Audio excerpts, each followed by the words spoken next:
Hello everyone and welcome to Total Quilter Monthly for August 2022. My name is Mark Garetz and I'm a National Floriani educator. And this month we're going to pick up where we left off last month, where we're converting quilt blocks into cutter files so we can cut the quilt block pieces with our digital cutter. So if you haven't done it already and you want to follow along, you can go ahead and open up Total Quilter. We are this month going to, like I said, pick up where we left off. Last month we showed you how to take an artwork block, and just remember those are located here under the artwork block icon, and convert that into files with seam allowances that we could use to cut those on our digital cutter so we could assemble a quilt top in the traditional way of seaming the pieces together with a sewing machine. Now, this month we're going to go over how you would do the same kind of thing with a appliquilt block. And those blocks are located here under appliquilt blocks. The process is similar but different, so that's why we're going to go over it. Now today, if you want to follow along, when I want you to click with the mouse, a left click, I'm just going to say click. If I want you to right click, I will specifically say right click. So let's go ahead and open up a block. We're going to come up here to our appliquilt blocks, select the icon, and I'm in basic blocks. I'm going to use the same basic block pattern that we used last time, which is similar to this one here that was in the artwork blocks. The block is actually the same, the colors are a little bit different, and of course this one is set up already as an appliquilt block. So I'm going to go ahead and click it, and it's going to come in, and you can see that it comes in as an appliquilt block with the stitching that's needed to stitch the block down to the base fabric, and we're not going to worry about that. What we're going to do as a first step is we are going to take this appliquilt block and we're going to do a procedure on it, which is to get these quilt block fills as regular artwork fills. And the way we do that is we position over the block and we right click on it, and there's get fills as artwork and get lines as artwork. Now you might think we want lines because we want to cut them, but that's actually just the stitching lines here, not the outlines. So what we want to click is get fills as artwork. And when we do that, the same shapes come in as artwork pieces, and they're over the top of our quilt block, which is here. It's first in position, so we can't see it anymore. And actually, we don't need this anymore, so what you want to do is select it, and then we're going to delete it. And you can do that a bunch of different ways. You can right click on it and click delete, which is what we'll go ahead and do. You could also just simply hit the delete key on your keyboard. So what we have now is a representation of that quilt block as artwork pieces, which is kind of where we started last month. So we're going to do the same kind of thing. Now, as these happen, as it converts them, these are grouped. So we're going to need to ungroup them. And there's a couple different ways you can do that. If you have these icons showing, these helper icons, this is the ungroup icon down here at the bottom. So you can click that to ungroup them. You can also right click on it and select ungroup, and you can also use up here the ungroup icon.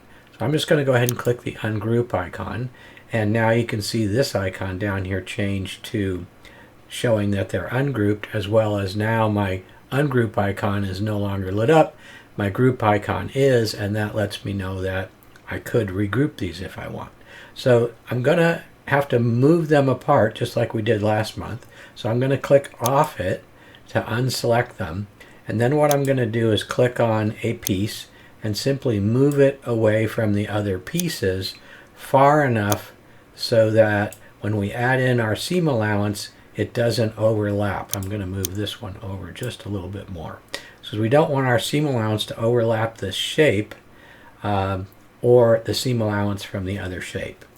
So now what we need to do is create our seam allowance, because these particular pieces are the exact size of the finished block piece, and we're going to add seam allowances. I'm going to do it to this one down here because we can see all the way around it.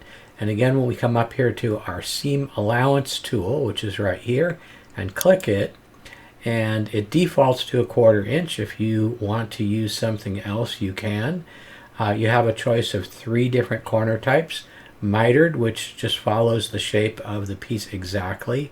You can bevel it, which will cut off the corners, or you can round it. Rounded is definitely not what you want for this particular application.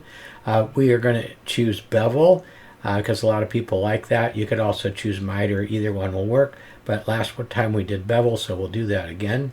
So when I click OK, that creates, you can see outside here, a outline that has beveled edges and represents that 1/4 inch away. So if I want to cut, and if I wanted to do it with this piece over here, I would just basically do the same thing, seam allowance, bevel, and now I've got my piece.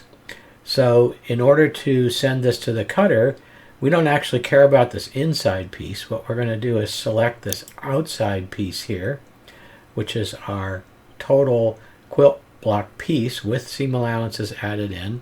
And I'm going to come here to this icon, which is our cut preview icon, click it, and it is going to open up a brand new window with that piece all filled in for us and everything as our outside seam allowance plus the inside. So this is exactly what we want to cut to get the perfect block. And we do the same thing with the other pieces.